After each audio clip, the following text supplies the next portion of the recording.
Bienvenue dans le Financier, votre rendez-vous économique quotidien sur Africa 24. Voici les titres.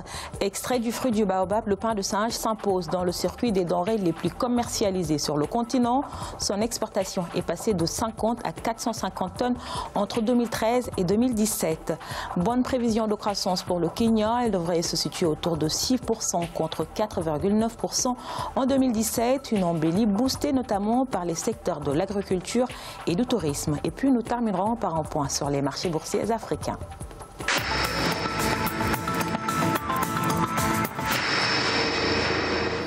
Il contient 6 fois plus de vitamine C qu'une orange, 2 fois plus de calcium que le lait. Le fruit du baobab a pris une ascendante favorable sur le continent africain.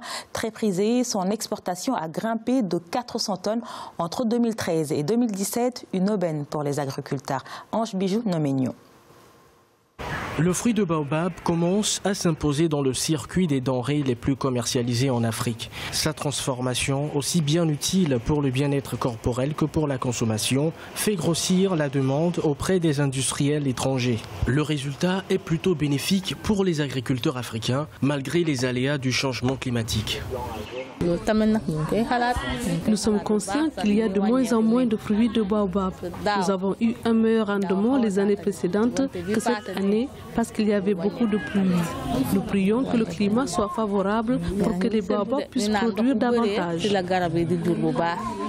Selon le groupe industriel African Baobab Alliance, les fruits de baobab exportés sont passés de 50 à 450 tonnes entre 2013 et 2017. Ils devraient atteindre 5000 tonnes d'ici 2025, soit environ 500 conteneurs par an. Le chiffre d'affaires serait de 400 millions de dollars pour le continent. Les gens ont encore du mal à identifier le fruit du baobab. Souvent les gens pensent que c'est du cacao, mais ils viennent voir, ils viennent goûter, ils viennent découvrir le fruit. Et grâce à la communication, on va arriver à les intéresser de plus en plus. Au cours de ces 5 dernières années, la vente des fruits de baobab est passée de 45 000 à 120 000 dollars par an selon le African Baobab Alliance. Portée par une industrie alimentaire occidentale en plein essor, sa commercialisation promet d'être plus rentable en Afrique selon plusieurs experts. Dans le but d'encourager les réformes économiques, la BEAC supprime les avances statuaires aux trésors nationaux. Cette mesure, à titre de rappel, permet aux États membres d'obtenir sous forme d'avance de trésorerie, soit environ 20% de leurs recettes budgétaires auprès de la Banque centrale. Toutefois, selon certains experts, cette décision sera préjudiciable puisque certains pays de la sous-région sont encore en grande difficultés économiques et ne pourront pas faire face à leurs problèmes financiers. Les signaux sont en vert pour l'économie kenyane. Les autorités prévoient au moins 6% de croissance en 2018 contre 4,9% en 2017. L'agriculture et le tourisme sont les secteurs qui portent cette croissance, mais pas que. L'apaisement des tensions politiques justifie également cette embellie économique. Corinne Kamsefem.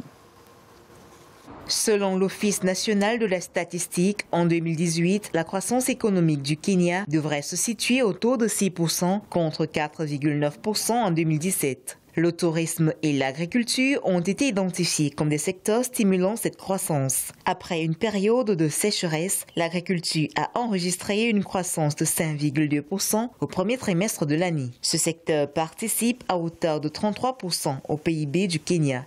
Le Kenya fait partie des 3 grands pays agricoles au niveau de l'Afrique. C'est une agriculture qui est basée sur les petites exploitations. Ce sont ces petites exploitations-là qu'il faut essayer de moderniser, de mécaniser et de rendre cette agriculture-là compétitive.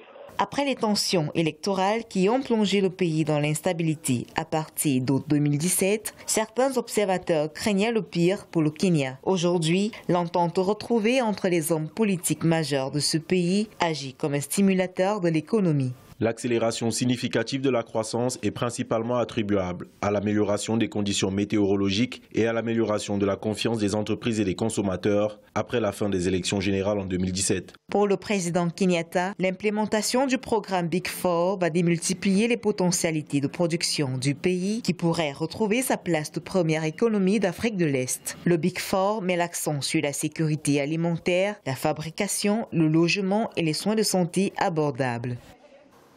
Le groupe marocain Banque Centrale Populaire affiche de bonnes performances au premier semestre 2018, un résultat net consolidé de près de 2 milliards de dinars en progression de 10,5%.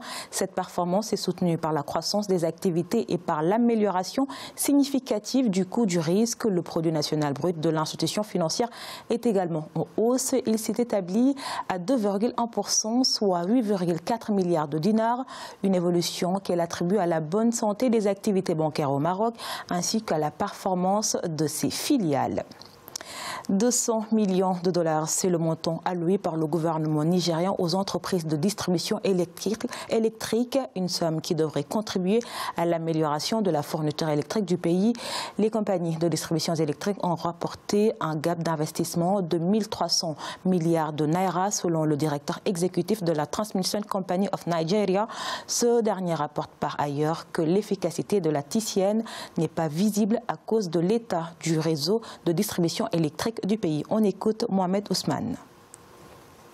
80% de l'énergie consommée au Bénin et au Togo provient du Nigeria. Si ces deux pays arrivent à fournir de l'énergie à leur population de manière stable parce que nous y avons construit des sous-stations électriques, il n'en est pas de même chez nous. Il nous faut investir plus dans nos compagnies de distribution afin de pouvoir résoudre ce problème. Il est à présent l'heure de faire le point sur les marchés boursiers africains. En Afrique australe et dans l'océan Indien, à la mi-journée, l'indice de Maurice était en hausse de 0,02%. La bourse de Johannesburg gagnait également 1,58%.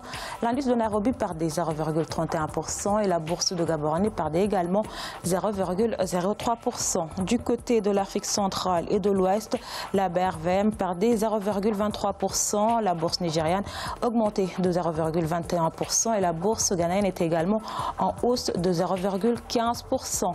En Afrique du Nord, enfin, l'indice égyptien perdait 0,34%. La bourse marocaine chutait également de 0,31% et la bourse tunisienne gagnait 1,01%. C'est la fin de cette édition du Financia. Merci de nous avoir suivis. On se retrouve bientôt pour un nouveau rendez-vous de l'économie sur Africa 24.